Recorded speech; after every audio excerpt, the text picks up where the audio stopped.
This is a reflection on entrepreneurial learning. I'm going to tell you the story about an entrepreneur who stuck with this idea to the very end, despite people telling him not to. A couple of years ago I discovered a video on the internet of what was put out to be an example of a bad business idea.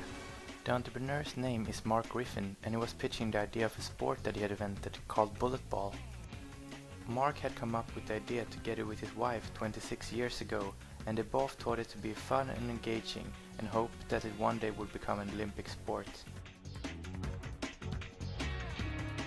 A while ago I came to think of this video and wanted to see what had happened to bullet ball. I googled and found a forum of people who also had been curious about it. I got redirected to news reports that indicated that the development had continued but had changed its path during the years. So in this video I'm going to investigate what can be found about Mark's venture and analyze some sequences, stretching from Mark's initial pitch to more recent material. And sold all my possessions that I could sell and found myself in food pantries and sleeping in a car. It's not about the money. It's about my game is going to be an Olympic sport. It's just that good. And how are y'all doing today? How you doing? Good. How are you today? I'm excited. This is my dream come true.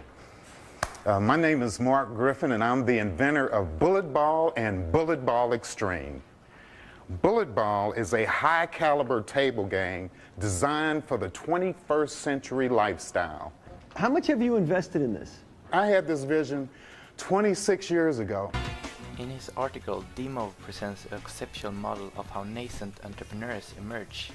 What we can tell from the pitch is that Mark builds his confidence on early planning, as he seemed to lack industry experience or previous entrepreneurial experience.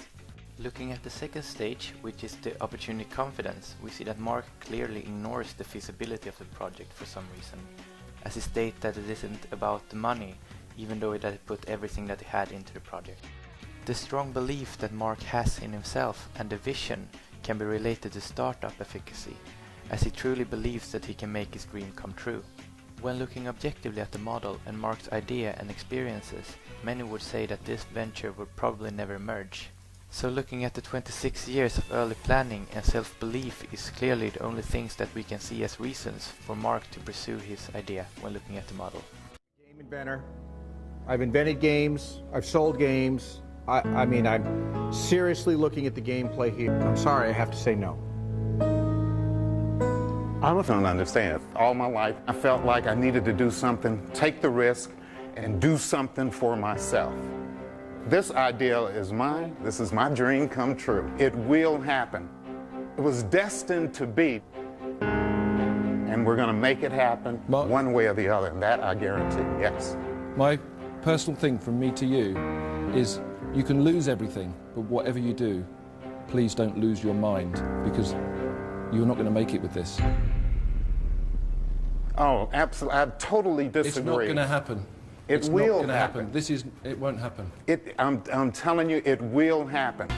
In this sequence, Mark showed great overconfidence in his idea, judging on the time and effort that he had put into his vision.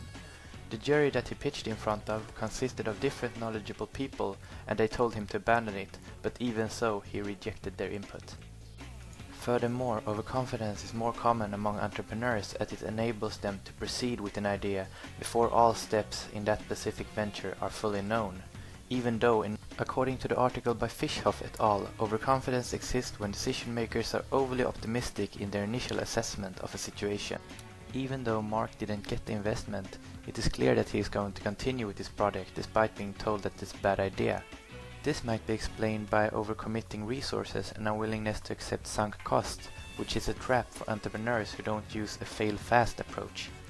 If I were to place Mark in the figure provided by Busenitz and Barney, I would have to place Mark far below the trajectory of the common entrepreneur, deep into the overconfidence zone. So the question you might be asking yourself now is, how did it all turn out for Mark?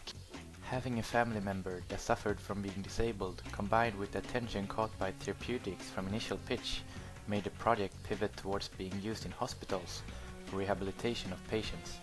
This made Mark develop a new customer segment and rebranded Bullet Ball to Ability Ball, which has been aimed towards hospitals to be used as a tool to engage patients in their rehabilitation.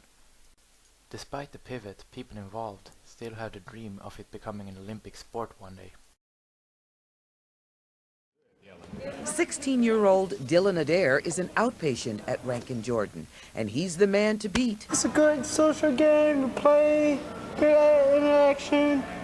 They're getting to use their hands, they're getting to use their brains, their coordination, and they're having fun. Parents believe bullet ball will bridge the gap between Paralympic and the Olympic athletes. We're trying to be in the 2016 Olympics. I'm going to leave you with a quote from the author of The Lean Startup, Eric Rice. It more or less states that most companies do not fail because of their technology, but rather that they don't know where to apply it or who wants it. Thank you for listening, and I'm sorry that I overextended a bit. My point. My point. Okay, I get it. That's bullet ball.